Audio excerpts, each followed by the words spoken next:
இந்த படத்தோட ஹீரோவ அவனோட ஃப்ரெண்ட்ஸ் பார்ட்டிக்கு இன்வைட் பண்ணியிருக்காங்க. ஸோ அவனும் அவனோட அப்பாவோட டாக்ஸி எடுத்துகிட்டு அவங்க அப்பாவுக்கு தெரியாமல் கிளம்புறான். போகும்போது அது டாக்ஸிங்கிறதால அதில் ஒரு பொண்ணு ஏறி உட்காந்துக்குச்சு. இவனும் இல்லைங்க நீங்கள் இறங்குங்க, நான் வந்து பர்சனல் யூஸ்க்காக போகிறேன் அப்படின்னு சொல்லி பார்க்குறான். அந்த பொண்ணு கேட்குற மாதிரி இல்லை, காதில் ஹெட்ஃபோன் போட்டுட்டு ஜாலியாக உட்காந்துட்டு இருக்கு. ஓகே ஓகே இந்த ஒரு கஸ்டமர் தானே இவங்களை இறக்கி விட்டுட்டு நம்ம பார்ட்டிக்கு போகலாங்கிற மாதிரி முடிவு பண்ணிட்டான். அந்த பொண்ணு ரொம்ப ஜாலியாக டைப்பில் கொஞ்ச நேரத்துலேயே நம்ம ஹீரோ கூட நல்லா ஜாலியாக பேசி மிங்கலாக ஆரம்பிச்சிட்டா.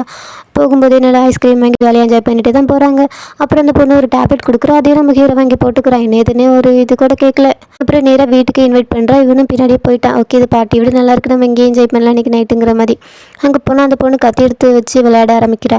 அந்த கத்தியை வச்சு விளையாடும்போது அந்த பையன் கையில் எதுவுமே படலாம். ஆனால் இவே குத்தும்போது அந்த பொண்ணு கையில் காயம் பட்டுடுச்சு. டிஷ்ஷு வச்சு தொடச்சிட்டு இருக்கும்போது 2 இடத்துக்குள்ள ஸ்பார்க் ஆகிடுது. அப்படியே நேராக அது பெட்ரூம் வரையும் போய் 2 ஜாலியாக இருக்க ஆரம்பிச்சிட்டாங்க. அப்படியே அந்த நைட்டு ஓவர் ஆகுது. அடுத்த நாள் காலையில் முடிக்கும்போது நம்ம ஹீரோ தான் ஃபஸ்ட்டு முழிக்கிறான். முழிச்சு பார்த்தா பக்கத்தில் அந்த பொண்ணு ரொம்ப கொடூரமாக செத்து கிடக்குறா. யாரோ கொன்று